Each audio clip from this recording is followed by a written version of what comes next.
नमस्कार दोस्तों, मैं राहुल शास्त्री स्वागत करता हूं आपका। अपने ज्योतिष सिखाने की श्रृंखला को जारी रखते हैं और बहुत ही सरल तरीके से कम शब्दों में आज हम चर्चा करेंगे मिथुन लगन के अंदर सूर्य का प्रभाव। देखिए, लगन में अगर 3 लिखा है तो ये मिथुन लगन की कुंडली हुई। लगन में 3 तो मिथुन लगन की कुंडली हुई। आप सूर्य 12वें भाव में जरूर 12 भाव में कहीं ना कहीं जरूर होंगे, तो किस तरह के इफेक्ट देंगे यही मैं आपको बताने जा रहा हूँ। सबसे पहले समझिए, मिथुन के जो स्वामी होते हैं बुध, बुध देव सूर्य को मित्र मानते हैं और सूर्य बुध को अपना सम मानते हैं। तो इस लगन के अंदर पर उनको तीसरा भाव मिला परिश्रम का। तो उनके प्लेसमेंट के अकॉर्डिंग ही पता चलेगा वो किस तरह के रिजल्ट मिलेंगे। पर हाँ, एक बात जरूर है कि कुंडली के अंदर मारक नहीं है, क्योंकि लगने इसके साथ वो पूर्ण रूप से चतुरता मानती है और तीसरा भाव मिलने के कारण सारा डिपेंडेंसी मेहनत पे होगी। तो ये जो होगा, जो भी हम बात करेंगे उसमें मेहनत एक अपना अहम भूमिका निभाएंगे। तो सूर्य अगर लगन में बैठा है तो घमंडी, जातक स्वाभिमानी। यहाँ का बैठा सूर्य सरकारी नौकरी का लाभ देगा, बट कब? जब मेहनत बहुत ज़्यादा करोगे। जातक शीघ्र क्रोधी और समाज की दृष्टि से अच्छा, मेहनती, धार्मिक। वैवाहिक जीवन की अगर बात करें तो वैवाहिक जीवन में थोड़ी सी ईगो जरूर रह सकती है आपस में दोनों की।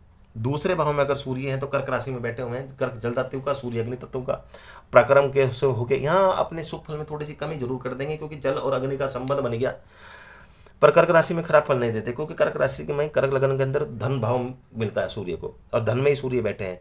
तो यहाँ पे जितना पराक्रम करेगा व्यक्ति, जितनी मेहनत करेगा, उसके हिसाब से उतना उसको धन लाभ होगा। शुरू में थोड़ी सी मेहनत जरूर कराएगा जिंदगी के अंदर, तो इनिशियल स्टेज में परिश्रम भी करेगा, पर मेहनत करने के बाद निश्चित रूप से धनी ऑब्स्टैकल्स के ऊपर भी विजय प्राप्त कराएगा जातक को 101%। ये जातक को लाभ जरूर होगा सूर्य की दशांतर दशा में। चतुर्थ भाव में अगर सूर्य हैं, चतुर्थ भाव में अगर सूर्य हैं तो निश्चित रूप से तीसरे भाव में, अब तीसरे भाव में अगर सूर्य हैं अपने खुद की राशि में, तो यहाँ पे जातक को बहुत फायदा मिलेगा। पराक्रमी होगा जातक, परिश्रमी होगा जातक, पराक्रमी होगा, परिश्रमी होगा और मेहनत करने के बाद रिजल्ट बनाएगा। क्योंकि सूर्य अपने खुद की राशि में बैठे हैं तो जातक को सूर्य से रिलेटेड जो कारक तत्व होंगे उसमें दिक्कत नहीं आएगी, पर मेहनत करने के बाद ही जातक अपना भाग्य उदय कर पाएगा। गवर्नमेंट नौकरी की अगर बात करें तो पराक्रम करेगा तो निश्चित रूप से जातक को मिलेगी। पिता के साथ संबंध जातक के बहुत अच्छे रहेंगे। छोटे भाई बहनों के साथ भी संबंध बहुत अच्छे रहेंगे। चतुर्थ भाव में अगर सूर्य है तो निश्चित रूप से यहाँ पे किसी प्रकार की दिक्कत नहीं होगी। चतुर्थ भाव में अगर सूर्य हैं तो निश्चित रूप से मकान वाहन बनाने के योग बनते हैं, सुख के योग बनते हैं, रोजगार के योग बनते हैं। पर कब? जातक जितनी मेहनत करने करेगा उसके हिसाब से उसको इतने रिजल्ट प्राप्त होंगे, उतने ही सुखों में बढ़ोतरी होगी, उतना ही उसका रोजगार उसको मिलेगा। सूर्य अगर पंचम भाव में तो यहाँ पे खराब रिजल्ट देंगे, मेहनत करने के बाद रिजल्ट नहीं, पिता का पूर्ण रूप से साथ नहीं, कॉन्फिडेंस की कमी, शारीरिक दृष्टि से और मानसिक दृष्टि से खराब, संतान को लेकर चिंता बना, संतान उत्पत्ति में दिक्कत, संतान के बाद दिक्कत, पढ़ाई में प्रॉब्लम। यहाँ का सूर्य बहुत कष्टदायक होगा। मित्रों से भी छल और मित्रों से भी दिक्कत बनी रहेगी जातक को, और एक झूठा आरोप और समाज में मान सम्मान की कमी। हालांकि शुक्र यहाँ पे अगर दृष्टि दे दे सूर्य पे या शुद्ध बैठे तो मित्र फिर ये जब सूर्य राजयोग कारक भी हो जाएगा और नीच भंग हो जाएगा। छठे भाव में सूर्य हैं तो पित्त बना देंगे, पित्त को लेके दिक्कत बनी रहेगी और पेट को लेके परेशानी रहेगी और कामों में रुकावटें रहेंगी। जितनी मेहनत करता है उसके व्यक्ति को उतने रिजल्ट नहीं मिलते। मंगल खराब है तो पैतृक संपत्ति में दिक्कत भी कर सकता है सूर्य, और हमेशा यहाँ पे बैठने के बाद एक बार अपमान और एक बार झूठा आरोप जातक पे लगता है। जितनी वो डिजर्व करता है उसके हिसाब से उतने रिजल्ट जातक को नहीं आते और गुप्त शत्रु का भी भय बना रहता है। सप्तम भाव में अगर सूर्य हैं तो निश्चित रूप से यहाँ धनु राशि के तो हैं, तेज तो हैं। धनु राशि में सूर्य अग्नि तत्व का है तो अच्छा पाएगा। विवाहिक जीवन के बाद जातक को भाग्य तो उदय होगा। विवाहिक जीवन के बाद रोजगार में वृद्धि भी होगी, सफलता भी मिलेगी जातक, पर ईगो बना रहेगा। अगर धनु राशि में गुरु खराब है तो विवाह को तोड़ भी देंगे सूर्यदेव। गुरु की स्थिति अगर अच्छी है तो जातक को विवाहिक जीवन के बाद सफलता प्राप्त होगी, बहुत फायदा होगा जातक को। अगर गुरु भी यहाँ पे बैठे हैं या गुरु दशम भाव में है तो रोजगार के बाद, रोजगार दृष्टि से और प्रोग्रेस की दृष्टि से, सफलता की दृष्टि से सूर्य बहुत फायदा देंगे। अष्टम भाव में अगर सूर्य हैं तो निश्चित रूप से यहाँ पे बहुत ज़्यादा दिक्कत क्रिएट करेंगे। एक तो शारीरिक हानि, मानसिक हानि, और साथ ही साथ पैतृक संपत्ति, पिता को लेकर दिक्कत, साथ ही साथ डाइजेशन को लेकर दिक्कत, हड्डियों को लेकर दिक्कत, कमर में दर्द, माइग्रेन, सिर में दर्द, धूप में निकले तो परेशानी, इस तरह की दिक्कत देंगे। हर चीज़ों में रुकावटें, जिस चीज़ में ज़्यादा काम करेगा उससे दिक्कत, धन की हानि, कुटुंब की हानि, और यहाँ पे वो असफलता के साथ साथ बहुत निराशाजनक जातक को रिजल्ट देखने को मिलते हैं।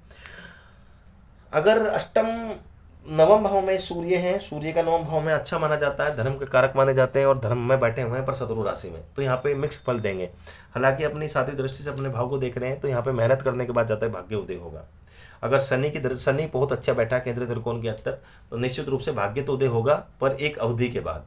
पर पराक्रम और परिश्रम जातक को करने पड़ेंगे। जातक जितना डिसिप्लिन में, जितनी मेहनत को और जितना धर्म को मान के काम करेगा, जातक का उतना ही भाग्य उदय होगा।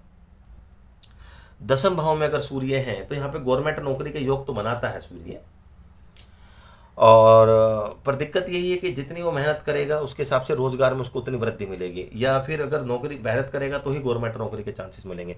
यहाँ पे बैठा समाज में मान सम्मान जरूर देगा, पद प्रतिष्ठा भी मिलेगा, यश भी मिलेगी, कीर्ति भी मिलेगी। अगर गुरु बहुत अच्छा है और मंगल बहुत अच्छा है तो सर्जन बनने के योग बनते हैं, डॉक्टर के योग बनते हैं। मंगल बहुत अच्छा है तो गवर्नमेंट नौकरी के भी योग बना देगा। बुध बहुत अच्छा है तो बैंकिंग क्षेत्र में जातक को बहुत फायदा, और गुरु अच्छा है तो फिर यहाँ पे जो है वकालत के क्षेत्र में या धर्म के क्षेत्र में जातक को फायदा देगा। एकादश में अगर सूर्य है तो ऊंच के होकर बैठ जाएंगे तो बहुत अच्छा फल, जातक को मान सम्मान, पद प्रतिष्ठा और लाभ की दृष्टि से, रोजगार की दृष्टि से, धन की दृष्टि से, पराक्रम की दृष्टि से जातक को बहुत फायदा होता है। यहाँ का बैठा सूर्य जातक को निश्चित रूप से धनी बनाता है। 12वें भाव में अगर सूर्य है तो हानि करेगा, तो हानि किसकी? हानि मान सम्मान की, हानि सेहत की, हानि मन की, हानि धन की, हानि पिता की, समाज में मान सम्मान की, हर रुकावटें, खर्चे पे खर्चा, व्यय, हर चीज़ में बाधा, दिक्कतें, परेशानी का सामना यहाँ पे सूर्य के थ्रू करना पड़ेगा अगर सूर्य 12वें भाव में बैठ जाते हैं। सूर्य अगर पंचम भाव में, छठे भाव में, अष्टम भाव में और द्वादश भाव में है तो तांबे के लोटे से सूर्य को जल दो और सूर्य का बीज मंत्र करो, और हर रविवार के अंदर गेहूं का और गुड़ का, ये दोनों को मिला के दान करें रेगुलर बेसिस पे। इससे जातक को फायदा होगा। सूर्य अपने कारक तत्वों में, अपने अपने अशुभ फल में कमी कर देगा। तो दोस्तों वीडियो अगर अच्छी लगी तो लाइक करना, चैनल को सब्सक्राइब करना मत भूलिएगा। धन्यवाद।